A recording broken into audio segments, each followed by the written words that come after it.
Today we'll be building the best $3,000 custom PC that run AI and large language models at home. That's right, if you guys do not know, my brother's friend reached out to me recently with $3,000 and he asked the question, what can you build with this? I told him I can only build one of the best, and that's exactly what we're gonna do here today. We're gonna build a PC cluster for him to run his large language models at home. That's right, and this thing's gonna be absolutely awesome because just imagine you have a super simple laptop, then you can access your cluster at home and run any model you want. That's exactly what this is gonna do here today, and I'm excited. This is gonna be the second one I build. Unfortunately though, the 3090 prices have gone to the absolute moon. So if you guys do not know, we used to buy 3090s for $600 to $650. Guess how much this was? $900. That's right, they more than doubled in price. So absolutely ridiculous. So originally we were gonna get two of them, but we can only get one. But this GPU alone is an absolute GOAT when it comes to running language models or just being a great 24GB GPU for running games. This thing's an absolute beast. I just wish we could have got a second one. But the good thing about this PC is if he does get a second GPU like this in the future, he can easily plug and play, and he has access to 24GB of VRAM to use for running his models. This thing's insane. Now for the motherboard, we got the ProArt X870E Creator Wi-Fi motherboard.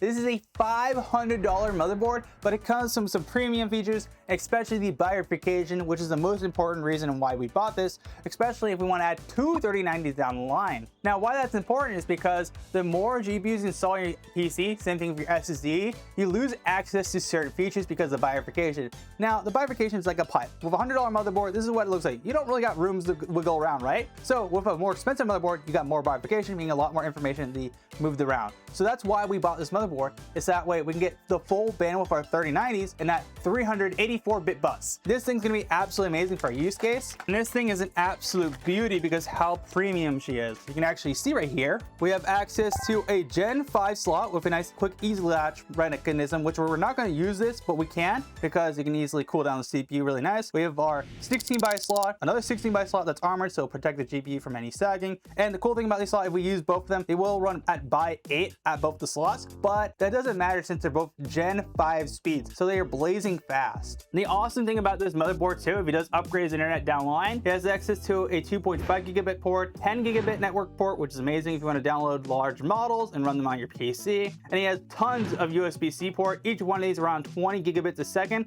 and one of them's up to 40GB a second, which is ridiculous. Then multiple 10GB USB-A ports. Now for the CPU, we want the Ryzen 9 99X, which is a 12-core, 24-thread CPU. This is an absolute beast when it comes to productivity, and it's gonna be great for running our local LLM. So what we want to do to install our CPU is open up the little latch here by pushing down on it, pulling it towards us, and then lifting it on up. And then we can open up the socket itself to get access to the place where we place our CPU. Now, an important thing to keep in mind when you install the CPU, you want to make sure to line up the gold triangle on the CPU with the triangle on the actual socket. So you can see it's right here with that gold triangle there. There should be also another black triangle on the top to see where it lines up with. So all we want to do is take the gold triangle with our CPU, line it up with the socket, and just let it drop into place nice and carefully. Then all we do is close the socket, then line it on up with the spot and push this on out. Now, this is a bit stressful, but don't stress out too about it, and it's gonna pop on out. And with that, we got our CPU nicely installed. Now, to install our RAM, we want to install it in the 2 and 4 slot. We want to push on these little levers here and push this on down. Now we can install our RAM. We got 2 sticks of 32GB at 6000 megahertz of the Trident Z5 Neo RGB memory kit. This is such a nice memory kit. It's crazy though how 64GB was like last year ago $260. This kit is now almost like $1,000, which is just insane. This is probably the most expensive part of the build, which is crazy because we have a $500 motherboard. So all we're gonna do is carefully line up with our 2 slot here from the bottom, and then do the same thing with the top, line it on up, and it should just fall into place. And then we just want to push down until it clicks into place. And when it clicks there, just do the same thing on the opposite side. And with that, we got our first stick installed. Now we do the exact same thing on the opposite side here on our 4 slot. And with that, we got our 2 DIMMs nicely installed. For SSD, we want the crucial P310 SSD. This is a 2TB Gen 4 SSD, which has amazing read and write speeds, which is gonna be awesome for downloading models and running them locally on the PC at blazing fast speeds. So to install our SSD, what we wanna do is push on this easy latch mechanism. There's a little ASUS button here. I'm gonna push it down until it clicks. With that, it'll just pop on out like so. And so we can use this to remove the actual pads here, the thermal coolers, but with this cooler we're gonna be using, we won't need this part. And now what we're gonna do is take the small tube and big tube for our SSD and line it up right there, which you can zoom in right there. You can see there's a small tube and big tube. So we wanna do this at a 45-degree angle, wiggle it on in. Once that wiggled on in, we just wanna push it on down. And then there's a small little lever right here where you can see that this green lever here. We're just gonna push this in and it'll just pop into place. With that, we got our SSD nicely installed. Now for the PC case, we went with the Monotech XR PC case. This is a $70 PC case that you can get from Monotech, and it's absolutely amazing what you get from that price point. First of all, you get not one, not two, but three 120mm ARGB fans, as well as a fan hub in the back too, the daisy chain, everything. And with this cooler we're going with, which is the Liquid Freezer Pro 3 360 radiator with three 120mm fans. And the good thing about this cooler is everything's already daisy chained, especially the RGB, so we can plug in everything into the Monotech XR's fan hub and everything will just work seamlessly. This is my favorite cooler case combo currently. So the good thing about this is that we got a nice mesh top, which will be awesome to install our 360 rad on top here. We can easily access the front of the case by just popping it on open with this actual little nub here. Pop this open, get access to that. And I completely forgot, for this case, you got to open the front panel first. So we should be able to just pop this on out. Go open the nub on the side here, pop it on out, and then we do the exact same thing on the front. Just line it on up, plop it out. With that, we got access to our PC case. We have one fan connection we need to plug in,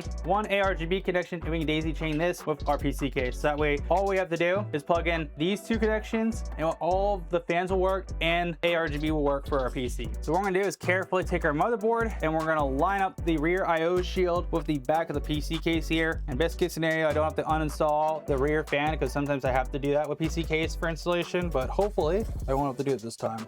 And we did not. That was very seamless. Now all we have to do is take the screws and screw down our motherboard. So we're just gonna carefully screw this on down. So we just wanna make sure to screw down the following spots. The one right here, there, next to the HD audio, one at the bottom, and one here. There's also another one on the top left that's kind of hard to see. It's like right in the corner here of the IO shield area that we're gonna need to screw down as well. We wanna get all those spots nice and tight. So let's carefully take this like so. Make sure to line up the rail, make our screws, and then we can just start screwing this down like so. There are washers that come with it you can use as well if you want to make sure it's extra secure. I like to personally get the first two screws in before doing the rest. So once you tighten it on both sides nice and evenly and it's not going anywhere, you got your cooler nicely installed. Now what we want to do on the back side here is our PC connections for our motherboard, the case, fans, power, and RGB. So we're going to take that ARGB connection from our cooler and plug it in here. So you can see there's a little protector on it. We want to remove this little protector.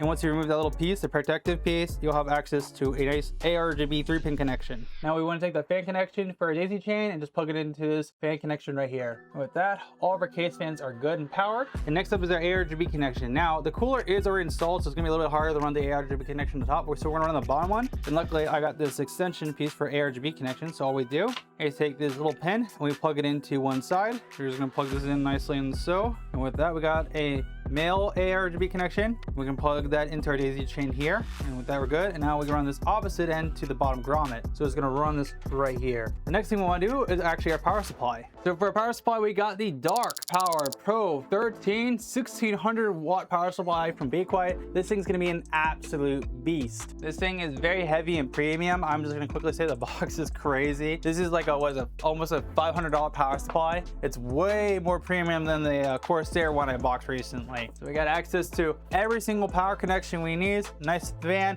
platinum rating, and this thing is an absolute beast because we can plug in not one, not two, but multiple PCIe connections. So we'll get a total of 8-pin connections, which is more than enough for 2 3090s plus our CPU for one 8-pin that way. So we'll only need to plug in the essential cable since this is fully modular. So first of all, we're gonna need our one 8-pin connection for our CPU. So what we're gonna do is take our P8 with our CPU connection, plug that on in, and that way we got power for our CPU. Next up, we got one of our GPU 8-pin connections because we're gonna need 3 of these, so this will give us 2 8 pins.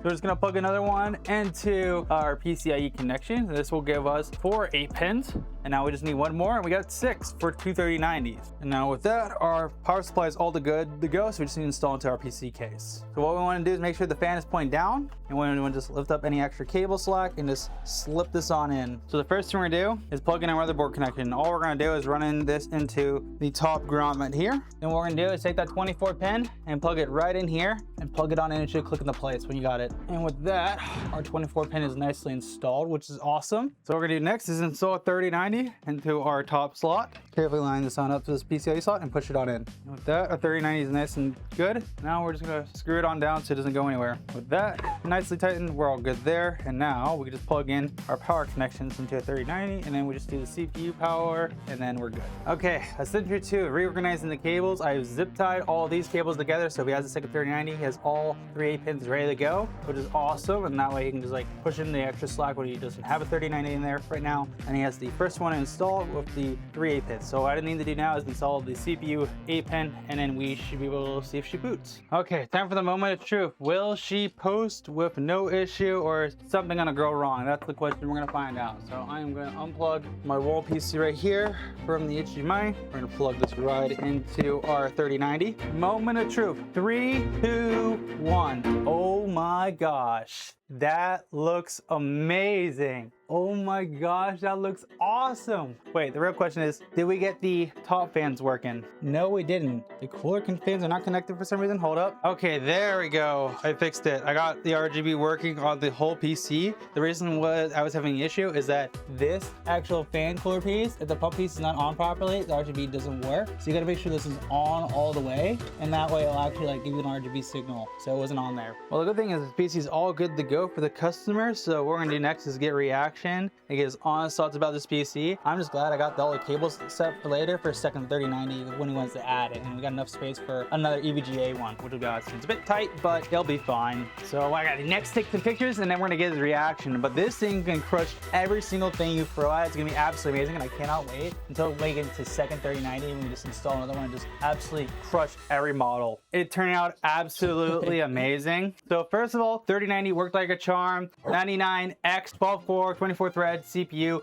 amazing with the cooler. I actually had a funny issue where like this wasn't connected properly, so the RGB wasn't working for a second there. I thought something was not connected. It was just the way the connection was on this. Yeah, it looks like even looks really clean. It's a lot cleaner than I thought, given how big the 3090 is. No, this looks awesome. I mean, this is like, you know, definitely got me into 2026. Yeah. You should see my old build. I don't even know if I can get like $100 for it. So, dude, this build's sick. And the cool thing about it is too, I've already set it up. So let's say hypothetical, you get another EVGA 3090, right? You want to plug it in. All you do, plug it on into the bottom right there, and that other 16 by slot, the silver looking one. Then you take your cables, which I have them all right here, zip tied. So all you do is legitimately 1, 2, 3, and you're good to go. If you want to add more RAM in the future, you can absolutely do so. The only thing with it is sometimes memory doesn't mixing together. So like you buy the same kit, you want to use the same kit. If you add another kit, it can just work fine. Other times you might have some issues with it. So that is just something you got to keep in mind when you mix memory. So I don't think you'll be fine. It's good though. G-Skill is very good about having the memory perfectly stable. So I guess the next thing we do is set up the Ubuntu and get your everything working up. Yeah, let's do it. So we turn her off, turn it back on, install this. How you launch Ubuntu? Usually like, I mean, I don't know. In Windows, it's normally like, yeah, like right here, this one, boot priority. Well, here it is, F8, boot menu. Yeah, we got Ubuntu. Let's go to Ubuntu. Yeah, it's been so long since I've done this. Wait, real quick. I probably should restart it, right? Like if it's... Is it bricked? What's going on? I don't think it's bricked. It just said it needed to restart, and now it's like to reboot into the, I guess... Okay. Because I guess we just booted it in the... SSD, right? Yeah, so now we should hopefully be able to boot it in the SSD. So I think the only thing I want to install is Cloud Code. Is there any like terminal things you can run to make sure the GPU and all that stuff is set up, or? You just pretty much install your drivers, make sure the motherboard things. If you have any issues, double check the drivers. Yeah, I think it should be good. I mean, we're ready. I mean, let me see the terminal. So we finally finished up that PC build. I'm just gonna quickly say it. The PC turned out absolutely amazing for $3,000. Like, it's so funny. The case is $70 and everything else is super pricey and stuff. But at the end of the day, that PC is an absolute beast. It's gonna be able to run any AI or local model he wants to run on his PC, which is gonna be crazy. And the good thing about it is how I've set up the PC is that if he ever does get a second 3090, then he told me like, hey, if you do find a good deal on 3090, let me know. I'll Venmo you. So I'm gonna keep an eye out for that. That way we can just like easily take a second 3090, right? Put in that second 16 byte slot, make it by 8, runs both of them at amazing speeds, and I can just plug in those 3 pins we set on the side that we twisty tied, and then just plug and play. That way you can run even bigger models down the line. Just unfortunate we couldn't get a second 3090. I really wish we could have got one because that'd been perfect. The build would have been gorgeous if we got a second one. But I would say it looks amazing nevertheless, and he's gonna absolutely love it, and he's happy with the results, and that's all that matters. If you guys enjoyed this video here today though, make sure to smash the like button, get subscribed to me some future tech content, and I'll see you for one. Tech Rant out.